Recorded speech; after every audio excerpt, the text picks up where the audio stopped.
안녕하세요. 원소를 소개하는 제니입니다. 여러분, 소리내어 읽기를 자주 하시나요? 일주일만 꾸준히 해도 벌써 영어를 발음하는 소리와 자신감이 달라져요. 소리내어 읽기는 장점이 많은데요. 하지만 주의할 점도 있으니 오늘은 영어로는 reading aloud 혹은 reading out loud 라고 하는 소리내어 읽기에 대해 파헤쳐 보도록 하겠습니다. 참고로 조용히 속으로 읽는 묵독은 silent reading 이라고 해요. 그럼 시작할게요. Check it out.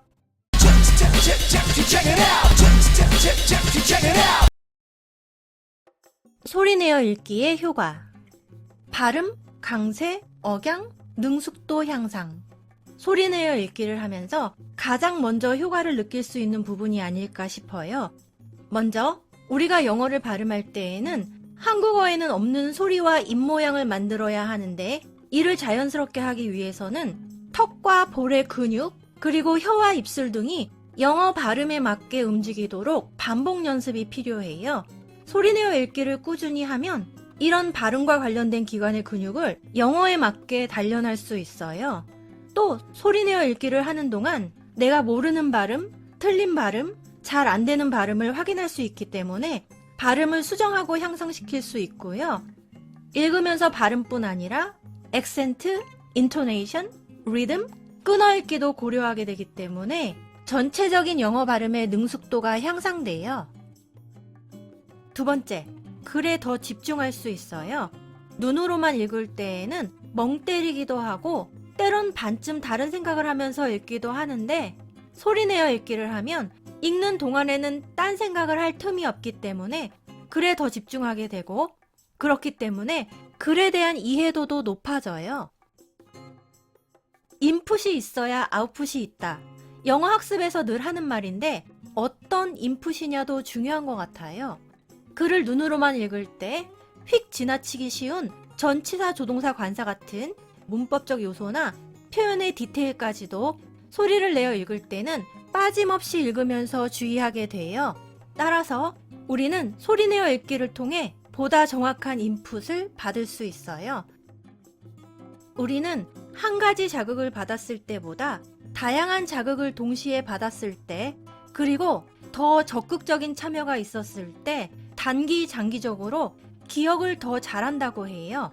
소리내어 읽기를 할 때에는 시각과 청각, 그리고 우리가 발음 기관을 적극적으로 움직임으로써 운동 감각의 자극도 함께 받기 때문에 읽으면서 받아들인 내용을 단기 장기적으로 더 잘 기억할 수 있다고 합니다.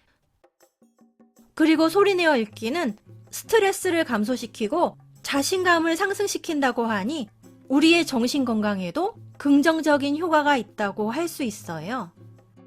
소리내어 읽기에 대한 효과를 마치기 전에 한 실험을 잠깐 소개할게요. 성인을 대상으로 한 실험을 찾다가 우리나라 대학생을 대상으로 한 실험을 하나 찾았어요.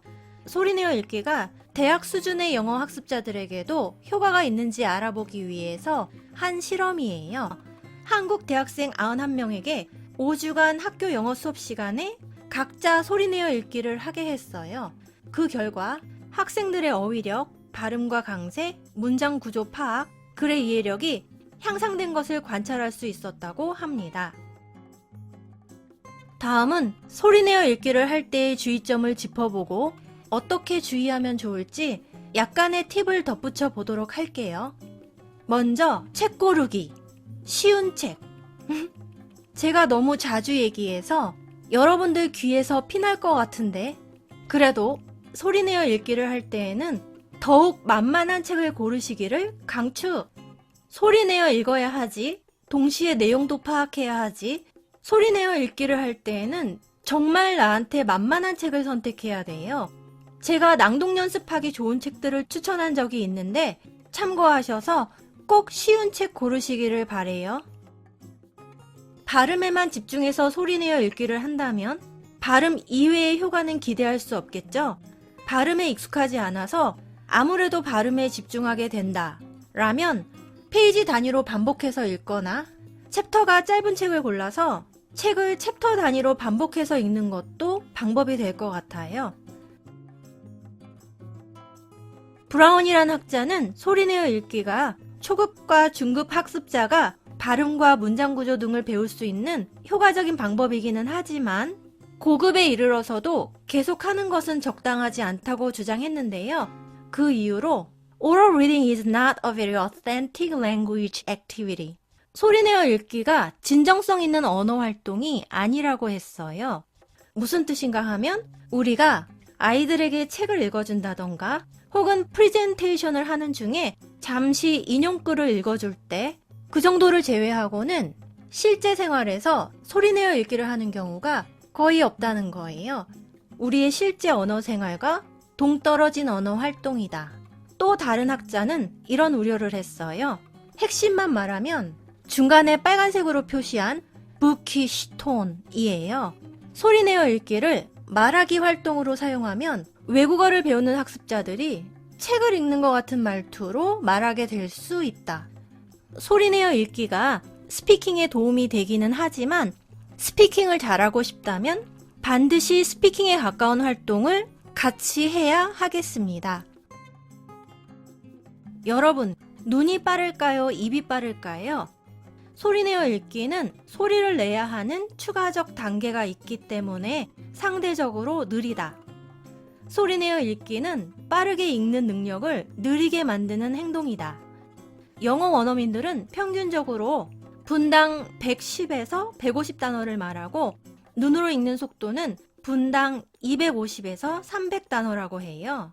눈으로 읽는 속도가 2배 정도 빠르다고 할 수 있어요. 읽기 속도를 높이고 싶다면 소리내어 읽기로는 한계가 있습니다. 묵독도 같이 해줘야 돼요. 제가 앞서 소리내어 읽기의 효과를 이야기할 때 자주 묵독과 비교를 하다 보니 마치 묵독은 하찮은 방법이 된 것 같은 느낌적인 느낌이 있는데요. 말을 안 해서 그렇지 또 묵독의 장점이 어마어마하답니다. 그래서 묵독은 많이들 하시니까 오늘의 결론은 나름 이렇게 내려볼게요. 묵독과 낭독을 병행하면 읽기를 통해 얻을 수 있는 언어 습득의 효과를 극대화할 수 있다. 그럼 좋은 하루 보내시고 다음 편에서 만나요.